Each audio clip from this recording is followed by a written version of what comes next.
बिस्मिल्लाहिर्रहमानिर्रहीम।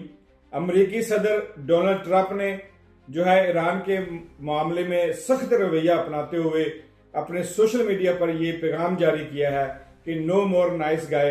उसने ईरान की क़यादत को वाज़ेह पैगाम दिया है कि आप अच्छे तरीके से प्ले नहीं कर रहे, आप अच्छे तरीके से खेल नहीं रहे। और इस बयान के बाद जो है मुआशी असरात भी आए हैं, और जिसमें खाम तेल की कीमतों में खामखा जो है वो इजाफा देखा गया है। और दूसरी तरफ जो है आलमी बैंक यानी कि वर्ल्ड बैंक ने इस बात की तंबीह की है, वाज़ेह किया है और पैगाम जारी किया है कि आने वाले दिनों में जो है तवानाई की जो कीमतों में तकरीबन 24% जो है इजाफे का इम्कान है, जिससे मजीद महंगाई होगी और मजीद जो है वो कीमतें बढ़ेंगी। अब इससे एक बात वाज़ेह है कि आपने देखा कि कोरोना के टाइम पर जब हमारे ये थर्ड वर्ल्ड कंट्री पे जब हमला किया गया, एक वायरस कोरोना जो है वो लाया गया, जिसमें चंद मुल्क संभल गए और कुछ मुल्क जो है वो उसकी जद में आ गए।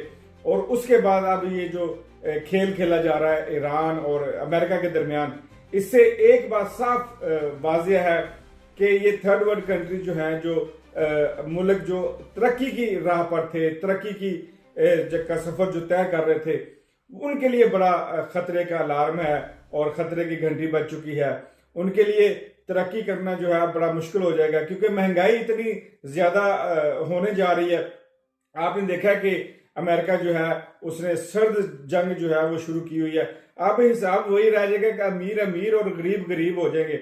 जिस तरह अवाम अमीर जो अलीट अवाम है वो अलीट से अलीट होती जा रही है और गरीब जो है वो गरीब तर होते जा रहे हैं, इसी तरह इनका ये जो खेल है अब ये मुल्कों में चलेगा। अब जो मुल्क अमीर हैं वो अमीर और अमीर होते जाएंगे, और जो गरीब मुल्क हैं वो जो तरक्की जो मिडिल क्लास मुल्क थे वो अब मिडिल क्लास नहीं रहेंगे, क्योंकि महंगाई इतनी कर दी जाएगी, उनकी तरक्की की राहें रोक दी जाएंगी, उनको वो राहें जो तरक्की के सोर्सेस थे उनको अब बंद कर दिया जाएगा। इस जंग को जो हथियार के तौर पर जो इस्तेमाल किया जा रहा है वो यही है कि मिडिल क्लास मुल्कों को जो है वो मिडिल क्लास से भी नीचे गरीब क्लास, पुअर क्लास पे लाया जाए, ताकि ये गरीब और गरीब रहें और जो मुल्क तरक्की याफ्ता हैं, जो अमीर मुल्क हैं वो अमीर।